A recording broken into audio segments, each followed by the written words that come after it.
Olá pessoal, eu sou a Edna, a professora de literatura. E nesse nosso curso nós estaremos falando sobre os principais aspectos da literatura luso-brasileira. Luso, não se esqueçam, é o termo que se refere a Portugal, a terra de Luso. Nosso curso está estruturado da seguinte maneira: uma aula sobre literatura portuguesa, uma aula sobre literatura brasileira, a fim de que você possa perceber com mais clareza qual é a relação existente entre elas. Mas antes de qualquer coisa, é importante que a gente defina o que é essa literatura. Tal definição não é algo muito simples e demandaria uma série de reflexões, mas para os limites desse nosso curso, podemos entender a literatura como não só a produção e a composição de textos escritos em prosa ou em verso, mas como também todo o conjunto dessas produções de um determinado país ou de uma determinada época. Vejamos agora uma imagem muito importante para o nosso curso. Vejamos que imagem é essa. Nós temos aí no mapa a região da Península Ibérica, e essa região é uma região muito importante, porque é aí, em meados do século XII, que tem início a história da literatura portuguesa tal qual nós conhecemos hoje.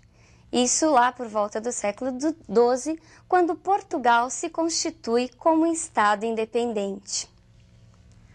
Toda essa produção, toda a literatura, ela é dividida em grandes movimentos, em grandes escolas ou estilos de época. Antes dessa divisão em estilos e movimentos, a história da literatura apresenta ainda uma outra grande divisão, que são as eras. Nós temos na história da literatura portuguesa a era medieval, a era clássica, a era romântica ou moderna e a era contemporânea. Mas em função da visão de mundo dos artistas, das características de cada período, essas grandes eras se dividem em momentos menores, chamados, aí sim, movimentos ou escolas literárias. Esses movimentos, essas escolas, não devem ser entendidos como compartimentos estanques, como uma série de gavetinhas separadamente. Não, ao contrário, não há um período certinho que marca o término de um movimento e início de outro. Essa divisão é apenas um recurso didático para facilitar a compreensão do aluno. Até porque há sempre um período de transição entre a ascensão de um novo movimento e o declínio de um movimento anterior. Sempre temos autores que apresentam características não só de uma escola, mas de outras escolas, como é o caso de Camões, comumente estudado como um poeta do classicismo, mas que apresenta características medievais, maneiristas e até mesmo barrocas. Para que você fixe bem essa ideia de estilo individual do poeta e estilo de época, vejamos o próximo esquema. Passemos a ele. Há um estilo individual que representa a característica particular, a maneira do artista trabalhar a língua e encarar o mundo. E um estilo de época, que corresponde ao conjunto das características comuns de um determinado grupo de autor num certo período da história. A literatura brasileira também é dividida, mas tal divisão nós só veremos nas próximas aulas. Hoje nós falaremos do trovadorismo. E para isso, passemos então a essa imagem. Vejamos qual é a cena que de alguma maneira representa o período. É neste ambiente palaciano que tem início o primeiro movimento da literatura portuguesa na era medieval, o trovadorismo. O trovadorismo surge com a figura dos trovadores medievais. Trovadores vem do termo trovador, que significava achar, encontrar. Cabia ao poeta encontrar a música e adequá-la aos versos. Neste período, nós temos a imagem desses trovadores que produziam canções para serem tocadas, cantadas aos sons de instrumentos musicais. Vejamos agora uma imagem símbolo deste período. Aí nós vemos os trovadores, os famosos trovadores medievais. O primeiro texto português da literatura portuguesa que se tem registro é a Cantiga da Ribeirinha de Paio Soares de Taveirós, comumente classificada como uma cantiga de amor. Toda a produção poética desse período acaba sofrendo uma divisão. Vejamos agora como se divide a poesia trovadoresca. Nós temos dois grandes grupos, as cantigas líricas, em que predominam os temas amorosos, e as cantigas satíricas, em que predominam a crítica e os efeitos cômicos. Passemos agora à divisão das cantigas líricas. As cantigas líricas, por sua vez, se dividem em cantigas de amor e cantigas de amigo. Agora nós veremos um exemplo de uma cantiga de amor. Senhor Fremosa, pois me não queredes, crer a coita e que me ten amor. Por meu mal é que também parecedes, por meu mal vos filhei por Senhor.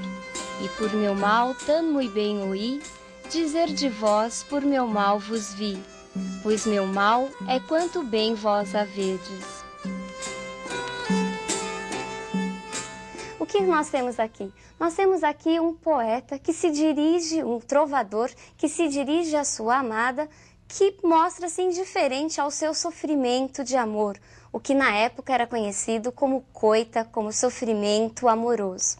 Nas cantigas de amor, nós temos um homem falando, cantando do seu sofrimento em relação a uma mulher que sempre estava num plano superior, era aquela mulher idealizada, inatingível. O ambiente dessas cantigas de amor era a corte, era o nobre que produzia essas canções para suas amadas ou para sua amada. Vejamos agora um outro exemplo de uma cantiga de amigo. Passemos a ela. Ondas do mar de Vigo, se vistes meu amigo, e ai Deus se verrá cedo. Ondas do mar levado, se vistes meu amado, e ai Deus se verrá cedo. Se vistes meu amigo, e porque eu suspiro, e ai Deus se verrá cedo. Nas cantigas de amigo, ao contrário das cantigas de amor, em que o homem cantava o seu sofrimento pela mulher inatingível, nós temos o quê? Nós temos agora uma figura feminina. O eu lírico é feminino. Embora elas também sejam escritas, elas também eram escritas por homens, mas que se faziam passar por mulheres. As cantigas de amigo apresentam um ambiente mais pastoril, mais voltado à natureza. E aí nós encontramos uma mulher que canta a saudade do amado, frequentemente chamado de amigo. Nesse seu cantar, ela sempre dialoga ou com a mãe, com a amiga ou com algum elemento da natureza. As cantigas satíricas, por sua vez, também apresentam uma divisão. Vejamos qual é. Nós temos as cantigas de escárnio e as cantigas de maldizer. Vejamos agora um exemplo de uma cantiga de escárnio. Uma dona, não digo eu qual, não agoirou o gano mal, pelas oitavas de Natal. Ia por samissa ou ir, e houve um corvo carnaçal, e não quis da casa sair. Nas cantigas de escárnio, nós encontramos uma sátira indireta. A pessoa criticada, a pessoa que é atacada, ela não é identificada. E isso se dá através da ambiguidade e das sutilezas, como nesse trecho que acabamos de ver, em que o poeta, em que o trovador, aliás, porque na época nós não podemos falar em poeta e sim em trovador, o trovador ele vai cantar aí a história de uma mulher que deixou de ir à missa para ficar em casa, e o motivo que a fez ficar é a companhia do amante. Já as cantigas de maldizer apresentam uma sátira direta. A gente pode até identificar quem é a pessoa criticada. Muitas vezes o trovador se utiliza até de termos, de palavras de baixo calão, os nossos atuais palavrões, inclusive obscenidades. Vejamos agora um exemplo de uma cantiga de maldizer. Ai, dona feia, foste vos queixar, porque vos nunca louvei meu trobar, mas ora quero fazer um cantar, em que vos loarei todavia, e vedes como vos quero loar, dona Fea, velha e sandia. Perceberam como aqui a sátira é mais direta, o ataque é mais direto? O trovador chega, inclusive, a chamar a senhora, até então idolatrada, chega a chamar a senhora claramente de feia. Neste período, nós também temos as famosas novelas de cavalaria. Vejamos agora uma imagem que nos reporta a elas. Passemos para essa imagem. Reparem aí que nós temos os cavaleiros medievais, símbolos das novelas de cavalaria. Nas novelas de cavalaria, nós temos o quê? Nós temos narradas as grandes histórias e as grandes aventuras dos cavaleiros medievais, isso entre outros assuntos. Entre as mais conhecidas, nós temos a novela A Demanda do Santo Grau, que vai narrar a história dos cavaleiros da Távola Redonda, dos cavaleiros do rei Arthur, que partem em busca do cálice sagrado em que José de Arimateia recolheu o sangue de Jesus Cristo. Então, para nós finalizarmos a aula de hoje, não se esqueça, a literatura portuguesa, assim como a literatura brasileira, está dividida em grandes eras que, por sua vez, se dividem em períodos menores. E este nosso primeiro período é o trovadorismo, em que nós encontramos as cantigas de amor, as cantigas de amigo, isso no caso das cantigas líricas, e no caso das cantigas satíricas nós encontramos as cantigas de escárnio, aquela sátira mais indireta, mais sutil, e as cantigas de maldizer, em que o poeta realmente ataca uma pessoa.